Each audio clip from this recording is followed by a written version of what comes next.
መልስልሃለሁ ብዬ እሺ ብለኸኛል። አዎ እኔ ምን መሰለህ ይኸውልህ ቅድም ደውሎ ያለበትን ሲቹዌሽን አስረዳኝ። ይሄ የሊቢያ ምናምን የሚባለውን አላቅም ነበር እኔ ገባህ። ከዛ ጊዜ ያስፈልገኛል ምናምን ብሎ ተሳቆ ሲጠይቀኝ የማሜን ብቻ ዛሬ በቃ 2 ቀን እንዲሰጠኝ ጠይቅልኝ አለኝ። እሺ ብዬ ማሜን ደውዬ በመጀመሪያው የእሱን አቋም ስነግርህ እሱ ምንድነው የሚለው እዚህ ጋር ሁሉም ሰው መጥቶ ይጮሃል እንጂ እኔ በትክክል ገንዘብ የወሰድኩባቸው ሰዎች ጥቂት ናቸው፣ ለእነሱም መልሳለሁ ነው የሚለኝ። የመጀመሪያው ለኔም ምን መሰለህ እኔ እንደዚህ ማለት አልፈለኩም ላይ እና በውስጥ እንጨርሰው፣ እኔ ወደ ሌላ ታሪክ እየሄደ ስለሆነ በውስጥ እንጨርሰው ስለው ምን ማሳመኛ ምን ልላክልህ አለኝ። አሁን ሄኖክ እየሰማ ነው እንግዲህ ኮንፊርም አድርግልኝ።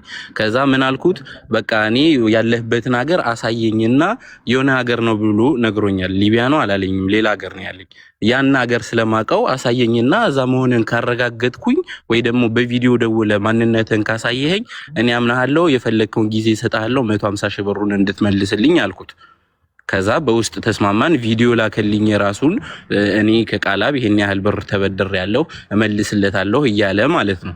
ከዛ በቃ እኔ የራሴ በቂ ፋይል አለኝ፣ ነገ ወደ ፖሊስ ሄድ ያንን ቪዲዮ ማሳየት ይችላል ካልከፈለኝ። ገባህ? መልሳለሁ ያንተን ትንሽ ቀን ስጠኝ ብሏል። እሱን ካንተ ጋር ካወራሽ ያንተን እንጨርስ መልስልሃለሁ ካለ አሁን እሱ ከሱ ጋር ተስማምቻለሁ። ለዛ እኮ ነው ማሜን 2 ቀን ስጠውና ያንተን የሚጨርስልሃል ብዬ የነገርኩት ለዛ ነው። ከዛ በኋላ የሊቢያ ኬዝ ምናምን ሲመጣ እኔ ላሻልኩኝ። ገባህ? እሺ ያንተ እሺ ችግር የለውም። የሊቢያው ምናምን ቀስ ያልን እንደርሳለን። ሄኖክ ኤልያስ የሚለውን አካውንት ያስከው ልጅ 36 ሌቭል ያለው አካውንት የሱንም ወስደበታል ስለው እሱን አውርቻለሁ። አሁን በዚህ ሳምንት መልስለታለሁ። ስመልስለት ደግሞ አካውንቱን ሊመልስልኝ ተነጋግረናል። አውርታችኋል?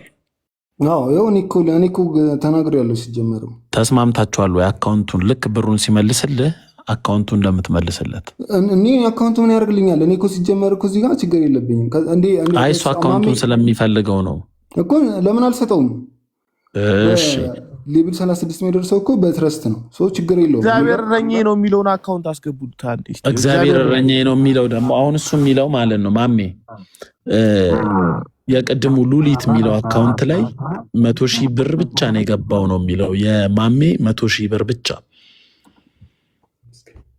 ማሜ 100 ሺህ ብቻ ነው እንዲበላ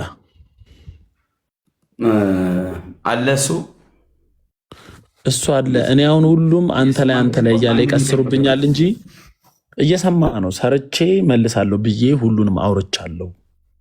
የኔንም አዎ የማሜንም ያንተ ጋርም ያለኝ ሰጥቶ የሚመልስልኝ ለኔ ላምበርጊኒ ያልቀረ ለልጄ አይፎን፣ ለኔ አይፎን፣ ለምስቴ አይፎን፣ ላምበርጊኒ መኪና፣ 5 ክፍል ቤት ሰውዬ 1 ሚሊዮን ብር ነው በላኝ።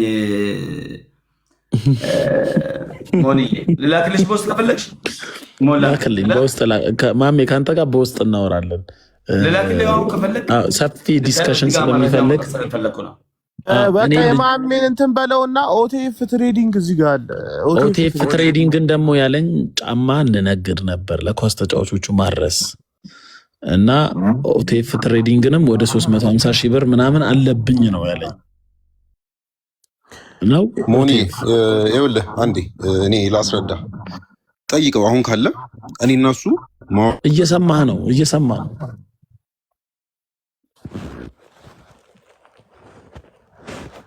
ኦቴፍ እየሰማህ ነው። አውራ እየሰማ ነው ልጁ እየሰማ ነው አለ እየሰማ ነው። ይሰማችኋል? ይሰማል። ይኸውልህ ዛሬም ደውዬለታለሁኝ ቴክስት እያደረገልኝ ነበረ። ለማሚም ልኬለታለሁኝ። ላወራው ፈለኩኝ አልቻለም። ዛሬ አስገባለሁ ነገ አስገባለሁ እያለ ረጅም ጊዜ ሆኖታል። ሚስቴ ናት ብሎ ስልክ የሰጠንም ጋር ደግሞ ደውዬ ስጠይቃት ገንዘብህን ዛሬ ድረስ አልመለሰልህም ወይ ነው ያለችው። ቆራርጦ አሁን እሱ 300 ምናምን ይላል 480 ሺህ ብር አለኝ እሱ ጋር። እኔ በሱ ምክንያት ወንድሜ ቻይና ላይ ምን ያህል እንደተጉላላ አውቃለሁ። በፍቅር አውርቼዋለሁኝ፣ በሰላም አውርቼዋለሁኝ። ምንም አይነት ነገር ክፉ ደግም ሳንነጋገር ነው ጸጥ ያልኩትኝ። ግን ላይክ አሁን ሳየው ሁሉንም ነው እስካም እያደረገ ያለው። ከዛ በኋላ ነው በቃ ማለት ፋይናል ነገር ላይ ለመድረስ እዚህ ጋር የመጣሁት እንጂ ከሄኖ ጋር ራሱ መናገር ይችላል ያለውን ነገር ማለት ነው። እንዴት በሰላም ሳስተናግደው እንደነበረ ማለት ነው። የመጨረሻ ጠፍቶ ራሱ ሲመለስ የተመለሰው ከሷ አካውንት እኛ ምክንያቱም ገንዘብ ትራንዛክሽን የምናደርግ የነበረው በሷ በኩል ስለነበረ ከሷ አካውንት ተነስቶ እያንዳንዱን ሰው የኛ ገንዘብ የረገጠውን ሁሉ ሰው አካውንት ታግዶ